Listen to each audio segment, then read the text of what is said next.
Hi everyone, welcome back to our 3E Guide to Property Purchase Part 2. Just a quick recap. The first E we talked about entry price and exit strategy, and today in Part 2, right, we will be talking about efficiency.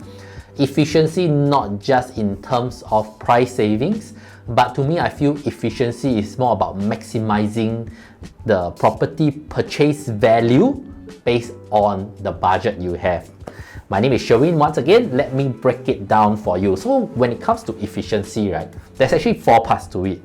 The first would be the lease tenure, second would be unit selection, third would be location, and fourth would be the right size development. To just briefly talk about it, the first part, which is the lease tenure, is one of the most common questions people will ask me when they are looking to purchase their property. Hey Sherwin, should I buy a freehold property or should I buy a leasehold property? And I always circle this question back to them. How long do you intend to hold, or what is your objective for this property? For investment, for flipping, or for legacy? Because if we were to look at the chart here, right, the past 20 years performance for leasehold versus freehold, right, leasehold actually outperforms freehold by almost 90%. Okay? So if you are someone buying to flip, we all know leasehold is generally cheaper than a freehold property by at least 15 to 30%. Is it worth paying that premium, right? A higher entry price to earn a much lesser appreciation than the leasehold property? I hope that answers your question. So it really boils down to your holding period and your objective.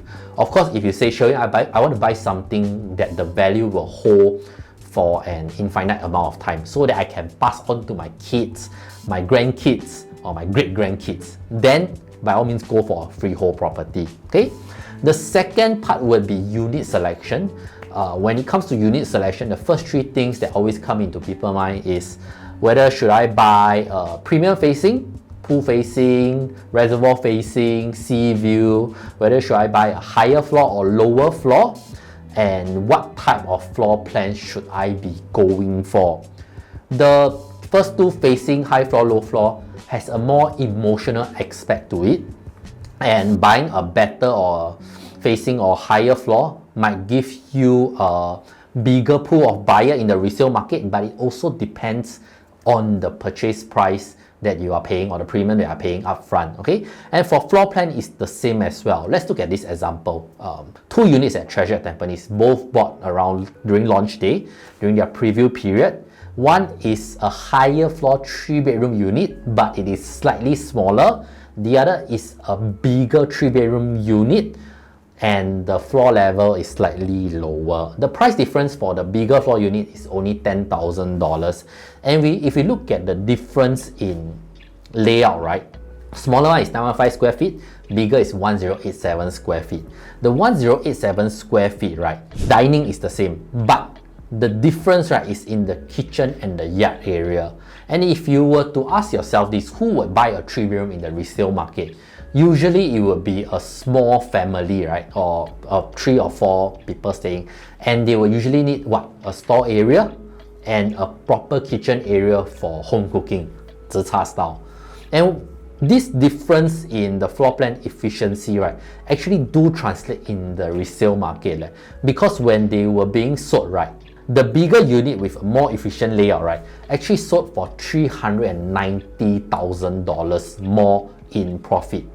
Imagine the person could have just paid $10,000 more to make this $390,000. Is it worth it? Okay, so it's very important to take all this into consideration when you are buying a property, right?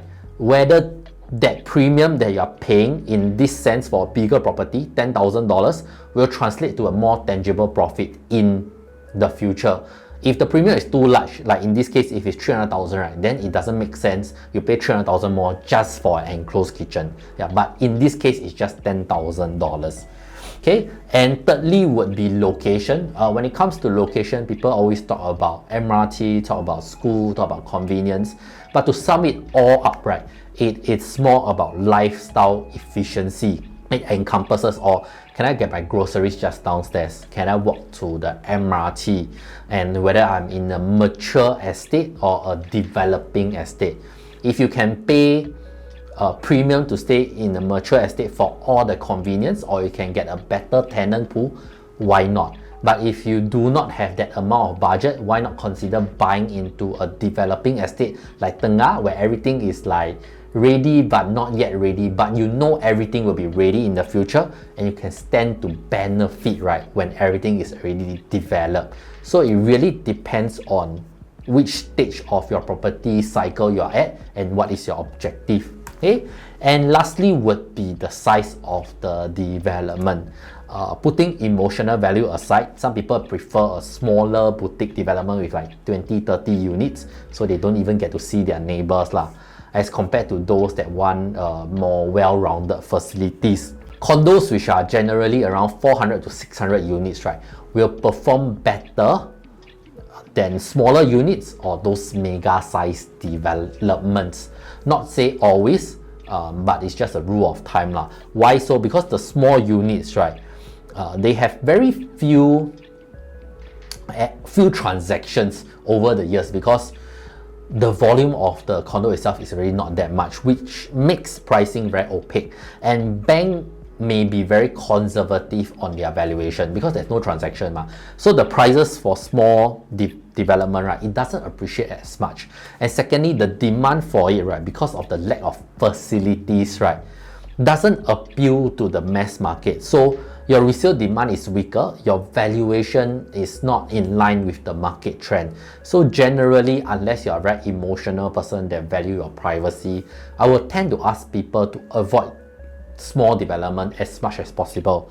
And on the other hand, if it is too huge, right, like if it's like 1,000 to 1,500 unit, you still make profit, but it's just the ease of selling, because at the time where you are selling, that there might be 20 or 30 other units selling at the same time. So it will take a longer time for you to sell, but the transaction volume will definitely keep up lah. So you will not be afraid that the price will not increase. It will definitely increase. It's just the ease of selling. So the best sweet spot if you are buying into, right, will be something around 400 to 600 units for a medium-sized development, which I feel would be the right size development for long-term appreciation and ease of exiting lah. So to recap, efficiency is all about these four things, which is lease tenure.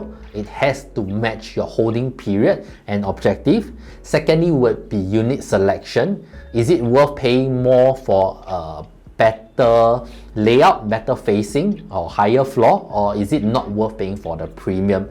It really depends on what are the comparables there at the point of your purchase.